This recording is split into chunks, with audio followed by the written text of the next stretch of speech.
En écoutant tous les problèmes de couple que les gens racontent sur les réseaux sociaux et dans la vraie vie, je me suis demandé pourquoi est-ce que les gens veulent se marier. Dans cette vidéo, je te présente 7 raisons étranges pour lesquelles les gens veulent se marier. Alors, raison numéro 1, à cause de l'âge qui avance. Alors, il y a certaines personnes qui estiment qu'en grandissant, plus les années passent, plus ça augmente leur besoin de se marier. Il y a des filles, par exemple, qui disent, j'ai déjà 27 ans, j'ai déjà 30 ans, il faut que je me marie. Et c'est ça, en fait, leur motif pourquoi elles veulent se marier. Raison numéro 2, parce qu'on est déjà stable. Il y a certaines personnes qui ont fini leurs études, qui ont obtenu un emploi et qui sont en train de travailler et estiment qu'elles sont déjà stables dans leur vie. Et pour cette raison, elles ont besoin de se marier. Raison numéro 3, parce que les autres le font. Alors, cette autre raison pouvait la surnommer aussi la pression sociale. Parce qu'il y a certaines personnes qui sont issues peut-être ils sont tels que les camarades de classe, leurs voisins du quartier avec qui ils ont grandi sont aujourd'hui presque tous mariés. Ça augmente la pression et ça crée en eux le besoin de se marier aussi. Raison numéro 4, pour avoir une situation sociale. Alors, évidemment, il y a des dames ou des messieurs qui veulent épouser certains types de personnes pour avoir la situation sociale qui va avec. Veulent porter un certain nom, veulent obtenir un certain respect de la part de la société au vu de cette situation sociale-là. Raison numéro 5, pour avoir une situation financière. Alors, quand on parle de situation financière, il faut distinguer deux catégories. Il y a certaines personnes qui veulent simplement être à l'abri des besoins de base, c'est-à-dire qu'elles veulent avoir un conjoint qui va l'aider à subvenir aux besoins de base, comme manger, dormir, avoir un toit. Ça, c'est des besoins de base.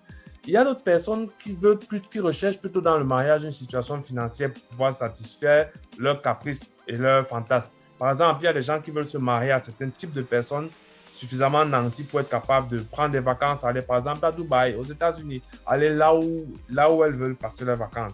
Alors, je dis elles parce que je fais référence à une personne. Il ne s'agit pas d'une femme ou d'un homme, parce que ce que je dis peut être vrai pour une femme tout aussi bien que pour un homme.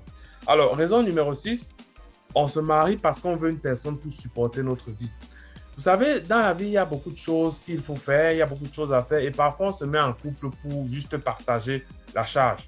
Par exemple, il y a les tâches ménagères, il y a le fait de cuisiner, il y a le fait de gérer les enfants, il y a le fait de se protéger mutuellement. Donc, il y a des gens qui se marient ou qui se mettent en couple parce qu'ils cherchent justement une personne pour supporter la vie. Raison numéro 7, parce qu'on a déjà fait un enfant avec quelqu'un. Alors ça, c'est la raison préférée de certaines personnes. C'est-à-dire que parfois, quand une femme tombe enceinte, rapidement, on veut la marier au père de l'enfant. On veut rapidement organiser le mariage. Ou alors, quand deux personnes ont déjà un enfant ensemble, ils se demandent pourquoi ne pas se marier ensemble et ils finissent donc par se marier. Donc, vous remarquerez donc que toutes les raisons que j'ai citées ici sont des raisons intéressées.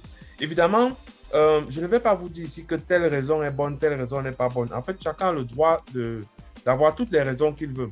Je veux juste te dire un truc ici et qui est important de comprendre. Il faut savoir qu'un conjoint, un mari, un époux, une femme, c'est un package, c'est comme un paquet.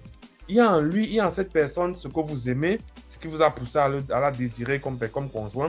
Ça peut être l'argent, la situation sociale ou n'importe quoi d'autre. Toutefois, vous devez aussi comprendre qu'il y a en cette personne-là d'autres choses qui peuvent ne pas vous plaire. Par exemple, le fait que la personne soit infidèle, paresseuse, sale, impolie, malhonnête et autres. Vous devez donc le savoir au moment de vous engager. Vous devez comprendre que ces défauts peuvent vous poser des problèmes et vous devez vous préparer à les affronter, à les gérer. Ça, c'est ce qu'on appelle l'éducation au mariage. Malheureusement, ça n'existe plus vraiment lorsqu'on va en mariage. J'avais déploré cela dans une vidéo que j'ai publiée il y a plus d'un an sur ma chaîne. Et voilà donc que malheureusement, on assiste à des problèmes sérieux dans des couples menant parfois à des ruptures. Si cette vidéo peut contribuer à édifier certaines personnes sur la problématique du mariage, j'en serais ravi.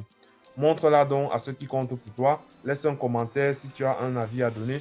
Et surtout, retrouvons-nous bientôt pour une prochaine vidéo.